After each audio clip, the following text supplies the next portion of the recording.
छोटे छोटे यंगस्टर मुंडे जिवें खेल रहे हैं कबड्डी, मैनू लगदा इंटरनेशनल खिलाड़ी बनन। मुंडे दी आई कॉल, कहंदा जल्दी जल्दी कारी भाई दे डेरे लैके पहुंच, शवारमे उत्थे खाने असीं बैठ के देखदे होणे आ कि खड़ा कित्थे आ मित्रो। यार हुणी खड़े आ जी लाहौर शूज दे विच मित्रो। जिवें ही आंदियां सर्दियां नाल ही खेलन लग जांदे आ लोग। अखरोट इत्थे देखा ते नन्ने मुन्ने बच्चे गर्मियां दे विच ही खेल रहे आ। मेरा हैपा बाइक कदी कदी जवाब दे दिंदा कि मैं नहीं चलना। मैं कहा तू ना हो स्टार्ट, यारां ने ले आंदा फिर उस्ताद बिल्ले दे की कहंदे अज तू लैके आ 2 किलो मुर्गी, मैं बनावांगा स्पैशल तुहाडे वास्ते कड़ाई। लैके आउण तो बाद यारां ने आटा रखिया होया सी स्कूटर दे अगे, लैके पहुंच गए घर दे अगे। नाइस मुंडे नू किहा आटा चक, कहंदा यार मैं नहीं चकना, आपे ही तैनू चकना पैना। एड्डी दूरों मैं लैके आया उरे तक, हुण तू नहीं चक सकदा। कहंदा एड्डी दूरों ले आया ते उरों भी हुण तू चक। हो गया सी नमाज़े असर दा। यार हुणी जैਵੇਂ आए मस्जिद विच नमाज़े असर पढ़न, नमाज़े असर दी जमात हो गई सी खड़ी। बाद जमात पढ़ने दा यार मित्रों बहुत ज्यादा सवाल करदा पिया सी अपने पिंड दे सोहणे सोहणे महल्लिਆਂ दी आवारागर्दी। मैनू नजर आ गए छोटे छोटे यंगस्टर मुंडे। मैं कहा मित्रा नू दिखाए जा। रेफरी चेक करो ते कबड्डी पाने वाले यंगस्टर मुंडे चेक करो।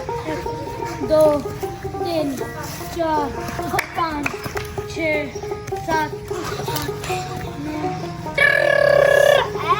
ਤੁਸੀਂ ਰੈਫਰੀ ਦੇ ਕੰਮ ਤਾਂ ਚੈੱਕ ਕਰਦੇ ਹੋਣੇ ਆ। ਮੋਬਾਈਲ ਉਹਨਾਂ ਕੋ ਕੋਨੀ ਸੀ ਨਾ ਹੈ ਸੀ, ਘੜੀ ਨਾਲ ਹੀ ਮੂੰਹ ਦੇ ਨਾਲ ਸੈਕਿੰਡ ਗਿੰਦਾ ਪਿਆ। ਉਹਨੇ ਬੱਚਿਆਂ ਦੇ ਵਿੱਚ ਕਬੱਡੀ ਖੇਲਣ ਦਾ ਜਨੂਨ ਤਾਂ ਹੈ ਨਾ, ਘਾਹ ਤੇ ਖੇਲਣ ਲੱਗੇ ਹੋਏ ਆ ਕਬੱਡੀ। ਫਿਰ ਆਈ ਨਾਈਸ ਮੁੰਡੀ ਦੀ ਕਾਲ, ਕਹਿੰਦਾ ਜਲਦੀ ਜਲਦੀ ਲੈ ਕੇ ਪਹੁੰਚ कारी ਭਾਈ ਦੇ ਡੇਰੇ ਸ਼ਵਾਰਮੇ। ਪਹੁੰਚ ਗਿਆ ਫਿਰ ਨਦੀਮ 버ਗਰ ਪੁਆਇੰਟ ਤੇ, ਜਿੱਥੇ ਕਿ ਨਾਈਸ ਮੁੰਡੇ ਨੇ ਆਨਲਾਈਨ ਹੀ ਦੇ ਦਿੱਤਾ ਸੀ ਸ਼ਵਾਰਮਿਆਂ ਦਾ ਆਰਡਰ। ਸ਼ਵਾਰਮੇ ਦੇਖਾਂ ਤੇ ਹੋ ਗਏ ਤਿਆਰ। ਭਾਈ ਜਦੋਂ ਸ਼ਵਾਰਮਿਆਂ ਤੇ ਮਾਇਓਨੀਜ਼ ਪਾਉਂਦੇ ਆ ਮੰਡ ਕੇ ਖਾਣੇ ਦਾ ਸ਼ਵਾਰਮੇ ਸਵਾਦ ਉਦੋਂ ਹੀ। ਭਾਈ ਕਹਿੰਦਾ ਪੈਸੇ, ਮੈਂ ਕਿਹਾ ਪੈਸੇ ਨਾਈਸ ਮੁੰਡਾ ਹੀ ਦੇਗਾ ਜਿਹਨੇ ਤੈਨੂੰ ਦਿੱਤਾ ਆਰਡਰ। ਯਾਰਾਂ ਨੇ ਸ਼ਵਾਰਮੇ ਫੜੇ ਤੇ ਜਾਂਦੇ ਪਿਆ कारी ਭਾਈ ਦੇ ਡੇਰੇ। ਸੋਚਦੇ ਹੋਣੇ ਆ ਕਿ ਤੇਰਾ ਵੀ ਦਿਲ ਕਰਦਾ ਲੱਗਦਾ ਮਿੱਤਰੋ। ਨਹੀਂ ਯਾਰ ਮੈਂ ਘਰੋਂ ਖਾ ਕੇ ਆਇਆ ਸੀ ਹਰ ਸ਼ੈ, ਮੈਨੂੰ ਭੁੱਖ ਕੋਈ ਨਹੀਂ ਸੀ। ਫਿਰ ਯਾਰ ਹੁਣੇ ਪਹੁੰਚ ਕੇ कारी ਭਾਈ ਦੇ ਡੇਰੇ। ਨਾਈਸ ਮੁੰਡਾ ਉਹ ਦੇਖਾਂ ਸਾਹਮਣੇ, ਇੱਧਰ ਦੇਖਾ ਤੇ ਲੱਗੀ ਹੋਈ ਆ ਜੀ ਬਾਬਿਆਂ ਦੀ ਮਹਿਫਿਲ। ਜਿਵੇਂ ਵਾਪਸੀ ਰਸਤੇ ਦੇ ਵਿੱਚ ਮਿਲ ਗਏ ਮੋਸਨ ਭਾਈ ਤੇ ਆਕਬ ਭਾਈ, ਕਰਨ ਲੱਗੇ ਹੋਏ ਸੀ ਬੱਕਰਿਆਂ ਦੀ ਬਾਰਿਸ਼ ਡਿਸਕਸ। ਲੱਗੀ ਸੀ ਭੁੱਖ ਯੰਗਸਟਰ ਮੁੰਡਿਆਂ ਨੂੰ ਲੈ ਕੇ। ਯਾਰ ਹੁਣੀ ਪਹੁੰਚ ਗਏ ਫਿਰ ਨਦੀਮ 버ਗਰ ਪੁਆਇੰਟ ਤੇ। ਮੈਂ ਕਿਹਾ ਇੱਥੋਂ ਕੁਝ ਖਾਣਾ। ਭਾਈ ਨੂੰ ਕਿਹਾ, ਮੈਂ ਕਿਹਾ ਸਪਾਈਸੀ ਰਖਾਣੇ ਆ ਕਿ ਨਾਰਮਲ। ਕਹਿੰਦਾ ਯਾਰ ਸਪਾਈਸੀ ਰਖਵਾ, ਸਪਾਈਸੀ ਖਾਣ ਦਾ ਆਪਣਾ ਹੀ ਸਵਾਦ। ਭਾਈ ਨੂੰ ਕਿਹਾ 버ਗਰ ਜ਼ਰਾ ਸਪਾਈਸੀ ਜ਼ਰਾ ਮੰਡ ਕੇ ਹੁਣ ਖਾ ਕੇ ਜ਼ਰਾ ਸਵਾਦ ਸਾਰਾ ਹੀ ਆ ਜਾਵੇ, ਜ਼ਰਾ 2-3 ਪਾਣੀ ਦੇ ਮੱਗੇ ਵੀ ਪੀਣੇ ਕਰੋ ਮਿੱਤਰੋ। 버ਗਰ ਖਾ ਕੇ ਅੱਜ ਤਾਂ ਸਵਾਦ ਸਾਰਾ ਹੀ ਆ ਕਿ ਮਿੱਤਰੋ ਯਾਰ ਆਪਣੀ ਵਾਰੀ ਦਾ ਇੰਤਜ਼ਾਰ ਕਰਨਾ, ਯਕੀਨ ਕਰੋ ਮਤ ਵੱਜਣ। ਬੈਠੇ ਹੀ ਸੀ ਹਜੇ ਮਿੱਤਰੋ, ਸਿਰਫ 15 ਮਿੰਟ ਬਾਅਦ ਆ ਗਿਆ ਮੇਰਾ ਨੰਬਰ। ਮੈਂ ਕੀਤਾ ਸ਼ੁਕਰ ਅਦਾ, ਨਾਲ ਹੀ ਦੇਖਾਂ ਤੇ ਕਟਿੰਗ ਹੋ ਗਈ ਆ। ਮੈਂ ਕਿਹਾ ਹੁਣ ਯਾਰ ਚੱਲੀਏ ਜਲਦੀ ਜਲਦੀ ਘਰ। ਹਜੇ ਮੈਂ ਨਹਾ ਧੋ ਕੇ ਕੱਪੜੇ ਬਦਲੇ ਸੀ। ਨਾਈਸ ਮੁੰਡਾ ਕਹਿੰਦਾ ਬਹਿ ਗੱਡੀ ਦੇ ਵਿੱਚ ਜਾਣਾ ਸੋਹਣੇ ਸ਼ਹਿਰ ਸਰਗੋਦਾ। ਮੈਂ ਕਿਹਾ ਕੀ ਕਰਨਾ? ਕਹਿੰਦਾ ਮੈਂ ਕਰਨੀ ਆ ਥੋੜੀ ਜਿਹੀ ਸ਼ਾਪਿੰਗ। ਠੀਕ ਆ ਯਾਰ, ਜੇ ਤੂੰ ਸ਼ਾਪਿੰਗ ਕਰਨੀ ਆ ਤੇ ਮੈਂ ਵੀ ਆਪਣੀ ਜਨਾਨੀ ਵਾਸਤੇ ਮਤਲਬ ਵਾਈਫ ਵਾਸਤੇ ਕਰਨੀ ਆ ਸ਼ਾਪਿੰਗ। ਨਾ ਤੇਰੇ ਵਾਸਤੇ ਕੋਈ ਰਿਸ਼ਤਾ ਦੇਖਿਆ ਤੇ ਨਾ ਤੇਰੀ ਹਜੇ ਹੋਈ ਆ ਮੰਗਣੀ, ਤੂੰ ਕਾਦੀ ਸ਼ਾਪਿੰਗ ਕਰਨੀ? ਭਾਈ ਹੌਲੀ ਹੌਲੀ ਯਾਰ ਆਪਣਾ ਮੈਂ ਸਮਾਨ ਪੂਰਾ ਕਰਨਾ, ਆਪਣੀ ਜਨਾਨੀ ਨੂੰ ਖੁੱਲਾ ਹੀ ਸਮਾਨ ਦੇ। ਅੱਜ ਦੇ ਟਾਈਮ ਤਾਂ ਯਾਰ ਸਰਗੋਦਾ ਦੇ ਵਿੱਚ ਰਸ਼ ਹੀ ਕੋਨੀ ਹੈ, ਸੜਕਾਂ ਦੇਖਾਂ ਤੇ ਹੈਗੀਆਂ ਖਾਲੀ। ਕਹਿੰਦੇ ਭਾਈ ਜੀ ਘਰਾਂ 'ਚ ਪਈ ਆ ਸੁੱਤੀ, ਸ਼ਾਮ ਨੂੰ ਕਰਦੀ ਆ ਸ਼ਾਪਿੰਗ। ਅਸੀਂ ਆ ਜਿਹੜੇ ਆ ਗਏ ਦੁਪਹਿਰ ਨੂੰ। ਸ਼ੂਜ਼ ਤੋਂ ਥੋੜੀ ਜਿਹੀ ਕੀਤੀ ਸ਼ਾਪਿੰਗ। ਮੈਂ ਕਿਹਾ ਯਾਰ ਜਲਦੀ ਜਲਦੀ ਜਾ ਕੇ ਰੱਖਦੇ ਆ ਗੱਡੀ ਦੇ ਵਿੱਚ, ਐਵੇਂ ਸਮਾਨ ਇੰਨਾ ਚੱਕਣਾ ਬੋਝ ਜਾਂ ਸਿਰ। ਜਾ ਕੇ ਖੋਲਿਆ ਗੱਡੀ ਦਾ ਲਾਕ ਤੇ 2-3 ਸ਼ਾਪਰ ਰੱਖਤੇ ਗੱਡੀ ਦੇ ਵਿੱਚ। ਮਿੱਤਰੋ ਥੋੜੀ ਜਿਹੀ ਸ਼ਾਪਿੰਗ ਕਰਨੀ ਸੀ ਹੋਰ। ਚੈੱਕ ਕਰੋ ਜੀ ਸਮਾਨ ਸਾਰਾ ਰੱਖਤਾ ਤੇ ਹੋ ਗਈ ਰਾਤ। ਤੇ ਟਾਈਮ ਤੁਹਾਨੂੰ ਵਿਊ ਦਿਖਾਵਾਂ ਤੇ ਗੋਲ ਮਸਜਿਦ ਦਾ ਵਿਊ ਬਹੁਤ ਹੀ ਜ਼ਿਆਦਾ ਪਿਆਰਾ ਲੱਗਦਾ ਹੈ ਮਿੱਤਰੋ। ਅਖੀਰ ਦੀ ਬੰਦੇ ਨੂੰ ਫਿਰਦੇ ਫਿਰਦੇ ਹੀ ਆ ਜਾਂਦਾ ਪਸੀਨਾ। ਅੱਜ ਕੱਲ ਆਂਦੀ ਹੈ ਜੀ ਰਾਤ ਨੂੰ, ਕਿਉਂਕਿ ਦਿਨ ਨੂੰ ਬਹੁਤ ਹੁੰਦੀ ਆ ਜ਼ਿਆਦਾ ਗਰਮੀ। ਹੁਣੀ ਬਹਿ ਗਏ ਫਿਰ ਨਾਈਸ ਮੁੰਡੇ ਦੀ ਗੱਡੀ ਦੇ ਵਿੱਚ, ਕਰਤਾ AC 2 ਤੇ। ਮੈਂ ਕਿਹਾ ਯਾਰ ਚੱਲ ਜਲਦੀ ਜਲਦੀ ਪਿੰਡ। ਘਰ ਵਾਸਤੇ ਰੋਟੀਆਂ ਫੜ ਲੈ, ਨਾਲੇ ਫੜ ਲੈ ਚਿਕਨ ਕੜਾਈ। ਉਸ ਤੋਂ ਬਾਅਦ ਮੈਨੂੰ ਦਿਓ ਇਜਾਜ਼ਤ, ਆਪਣਾ ਖਿਆਲ ਰੱਖਿਓ, ਨਮਾਜ਼ ਕਾਇਮ ਕਰਿਓ। ਪਾਕਿਸਤਾਨ ਜ਼ਿੰਦਾਬਾਦ।